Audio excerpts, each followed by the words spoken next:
Alright people, you know there was a quote which said that if you give a man a fish, you feed him for a day.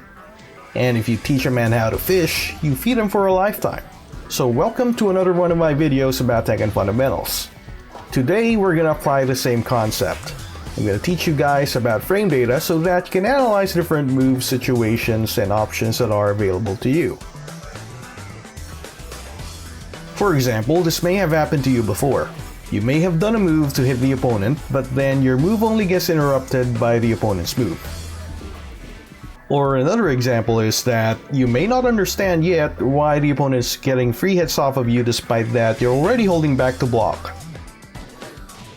And the reason to that is any move in the game can be fast or can be slow. And also, any move in the game can also recover fast or can also recover slow. And the way we measure the speed and recovery of each move is through a unit called a frame. And that is the point of this video exactly, which is to teach you about frames and what you can do with them.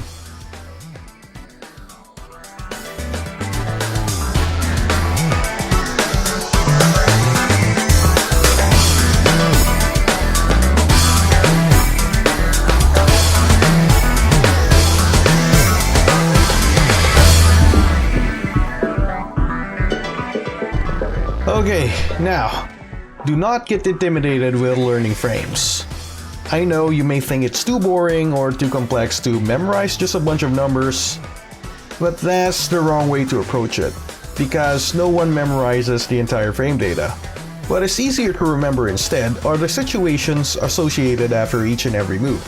If you know how bad the situation you're in, you will know the options that are available to you, and therefore you can make more calculated decisions. But of course, you will never know how bad of a situation you're in unless you take the time in practice mode to at least look at the frames once. My point is that you never ever want to remember numbers. You just want to look at them once and then decide if the situation is good or bad. And that's it, you never have to worry about anything else.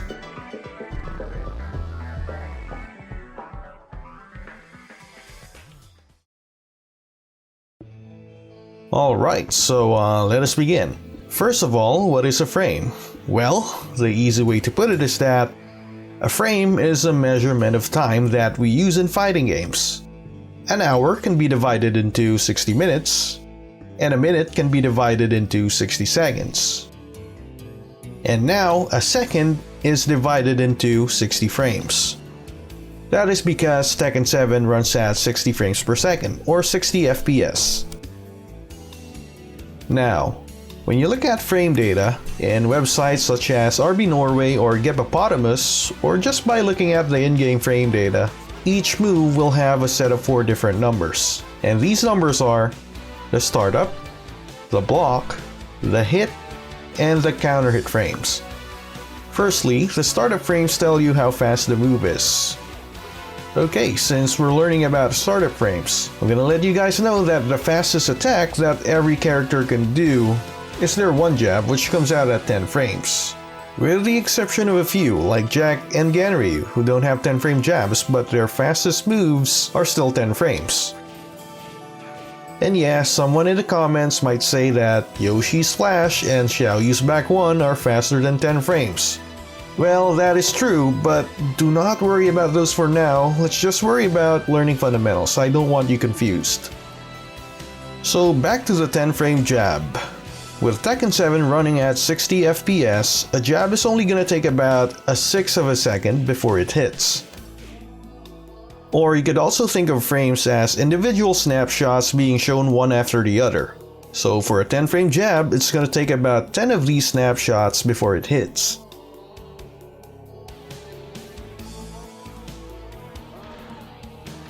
Startup frames happen at the very beginning of the move, which is then followed by active frames. Active frames are not shown in the actual frame data, but what they are actually are just the frames when the move is considered to be hitting or making contact. They are not that important, so do not worry about them too much. What's really important are the recovery frames, which come right after the active frames. Recovery frames tell you how long your character recovers after a move, which are the block, hit, and counter hit frames that were also given alongside the startup frames. The block, hit, and counter hit frames tell you how earlier or later your character recovers after your move makes contact with the opponent. The block frames are your recovery frames when your move gets blocked, and the same goes for the hit frames when your move hits, and counter hit frames when your move counter hits. And we will learn about counter hits later. In the following example, character shown in blue means that the character is in a recovering state, and is still unable to move during that instance.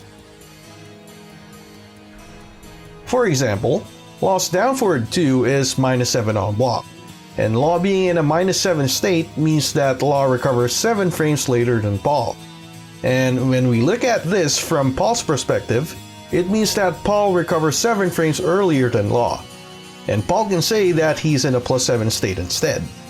Looking at this example, we can see that Paul is indeed recovering 7 frames ahead, with Law remaining blue for 7 more frames. So let's take a look at another example. Brian's hatchet kick is +5 on hit, and as you can see, Brian recovers 5 frames earlier than Jin. Well, I think you guys get it now at this point. When you see that you're plus, it could be that you hit your opponent with your move, or you block the opponent's move. And this means that you recover earlier than your opponent.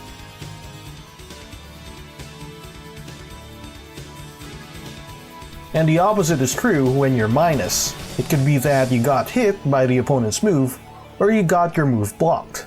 And this means that you recover later than your opponent.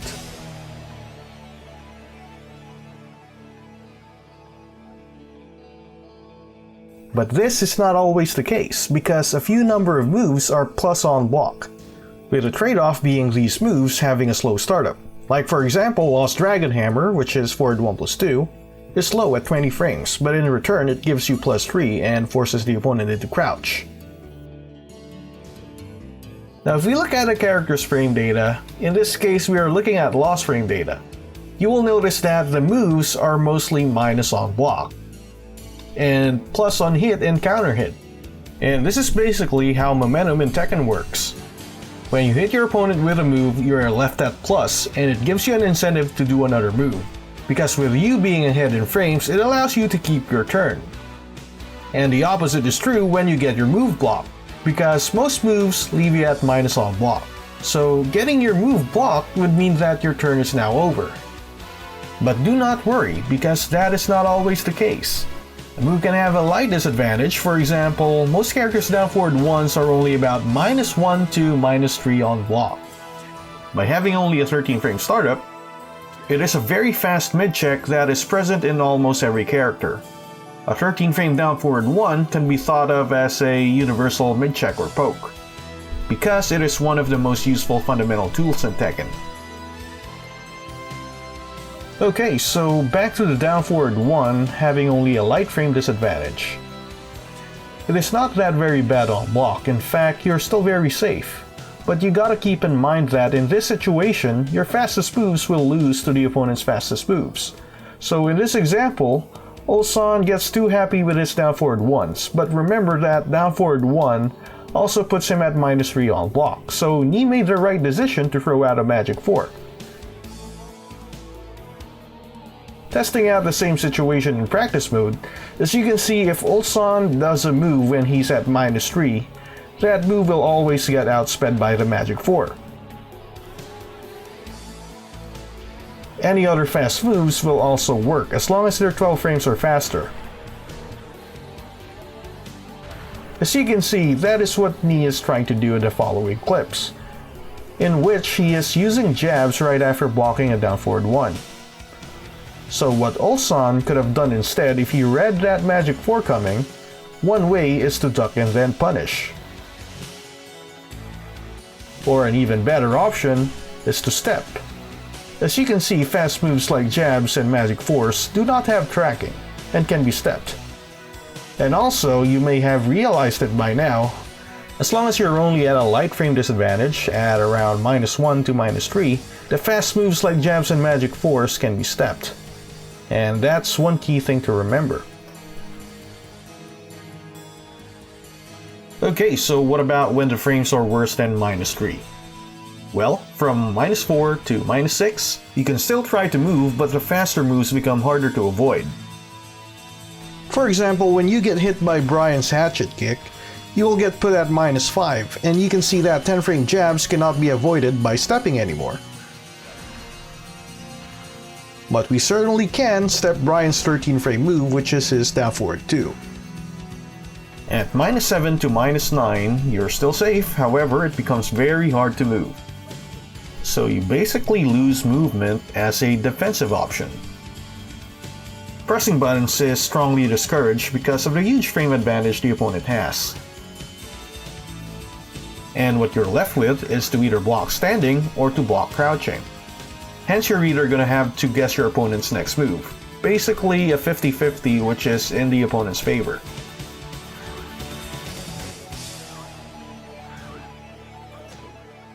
And this is a good thing to note. When you block a move that's safe but is heavily minus from your opponent, you of course don't want to go for a punisher because nothing is guaranteed.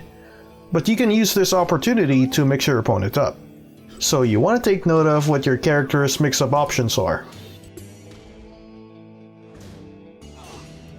And also do not forget, if a move is safe, it may have a duckable high, in which you can duck and then launch the opponent. Or it may have a steppable hit, in which you can sidestep and then launch the opponent. So just because that the frames show you that the move is safe on block, it really doesn't mean that it cannot be punished.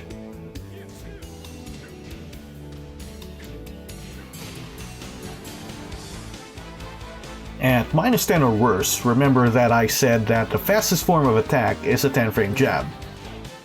So when a move is at -10 on block, like for example Brian's while standing 3-4, you can hit it for free with any jab string that naturally combos. And these jab strings are called 10-frame punishers. When you hit the opponent while they're in a recovering state, that hit is going to count as a punish, because there's nothing the opponent can do to avoid that. In practice mode, the game also notifies you when you land a successful punish.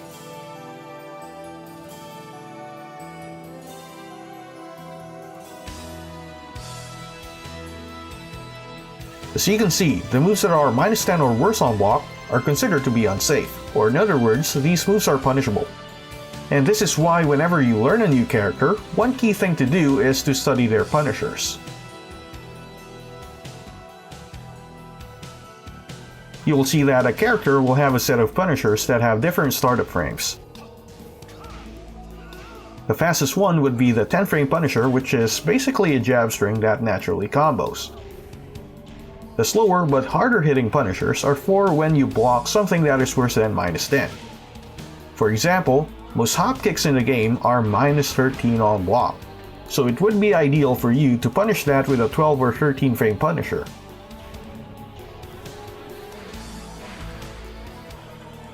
And when a move becomes -15 or worse on block, that is when that move becomes considered to be launch punishable, because most of the fastest launchers in the game come out at 15 frames.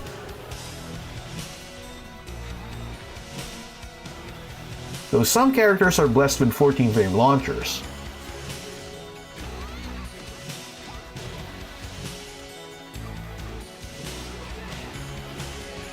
And that, my friends, is how block punishment works in Tekken. In a nutshell, you want to use your faster punishers for moves that are lightly punishable, and the slower but harder hitting punishers for those moves that are heavily punishable.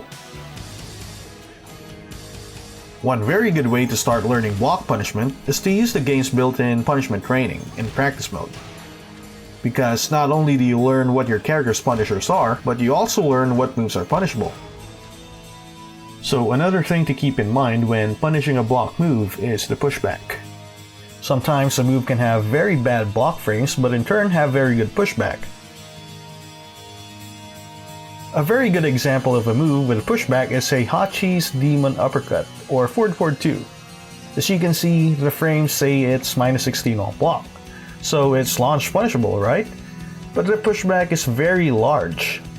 So other characters, like for example Asuka and Miguel, may not have a punisher available for this move. punishing moves with pushback without knowing the correct punisher can be very dangerous, because you could end up whiffing your own punish and be the one who gets launched. So, besides active frames, another thing that's not being shown in frame data are the recovery on whiff frames. But the only way you can find out is by testing out the move itself in practice mode. Have the move whiff and then punish it for yourself. And you can also turn on hit analysis if you really want to see the recovery frames for yourself. Technically, any move can be punished on whiff. Even jabs that recover very fast on whiff can be whiff punished themselves, as long as you have very good reactions and timing. Oh, look at that! And again. Spacing. Wow, what a count! He's the one who delivers. The timing of his backdash and rage drive, the timing was so good that every time Ulsan whipped standing one. Yeah, wow. So what you just saw here was Knee punishing a whiff jab with a rage drive, and this is very difficult to do for the average player. You'd have to have very good reaction speed and timing in order to pull something like this off. But the more reliable way to whiff punish a fast move like a jab is with another fast move, like for example, your own jabs. Whiffing your moves is more undesirable than getting your moves blocked, because the opponent doesn't get put into a block stun, therefore he has more freedom to do the slower moves to punish your whiff move.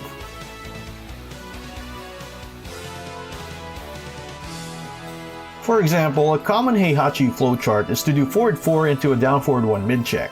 The down forward 1 itself recovers very fast on block, being at only -1. But let's say we do a backdash just right after we block the forward 4. If Heihachi then tries a down forward 1, it is gonna whiff. And we could even try to punish it with a launcher as long as we do the launcher early enough. Okay, so we have now learned about punishes. Let us now learn about counter hits.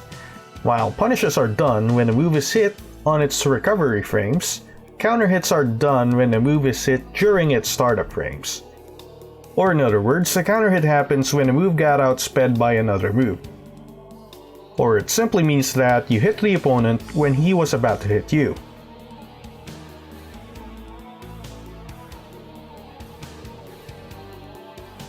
Counter hits also do more damage than regular hits,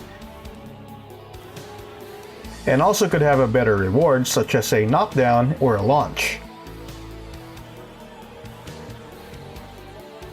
One very good way to set up a counter hit is to put yourself at a frame advantage, and then if the opponent tries to hit you back, then your next move becomes more likely to hit first, because you recover much earlier than your opponent. This, by the way, is what you call a frame trap. Sadly, I don't want to make the video too long, so frame traps will be explained in more detail in my next video. And another way for a move to land as a counter hit is if either one of the players are key charged. However, this can work like a double-edged sword, because it could also be used against you, because whoever did the key charge is also unable to block. And also, whoever gets to land the move first is rewarded with a counter hit. So a very useful counter hit tool a character could have is their counter hit standing 4, which is also known as a Magic 4. Claus and Kazumi's version of a Magic 4 are very fast, coming out at only 11 frames, but they are very linear, so they can be stepped. Jin's is, however, slower at 13 frames, but it makes up for being slow by having a homing property.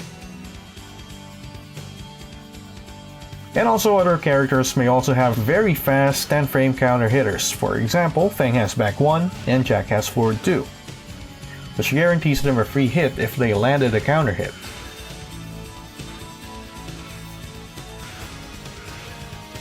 Julia and the Bears have a 10-frame G-clef cannon, which is this string in which if the first hit lands as a counter hit, then the entire string is guaranteed.